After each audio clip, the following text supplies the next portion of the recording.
Siyempre, Terry, alam namin close ka sa iyong mami, di ba? Close kayo sa Kay mami. Inang. Yeah. And nakasali na pala siya sa Family Feud noon. Yung unang punta po dito ng Family Feud sa GMA7, si Kuya Richard Gomez pa yung Yes, host. oo. Naglaro po kami noon, and then kami po yung nanalo. Lagi niya pinapanood to. Basta GMA, lalo na yung Family Feud kasi na-experience niya itong... Kaya kayo tinatanong mo ako, how are you, Terry? Di ako, Yeah. Ganito, kasi, mahirap mawalan lang nanay. Of course.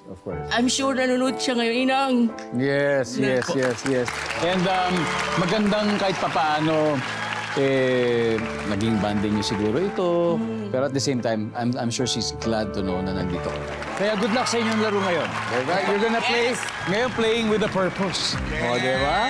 Kaya best of luck sa Pero inyo. ang purpose namin ngayon, siyempre kailangan masaya. Kung ano ang mapanalunan natin, Mapupunta sa...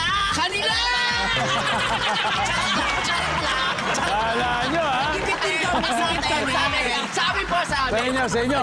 Opo. Okay lang yan, just for fun lang naman. Yes! Just for fun.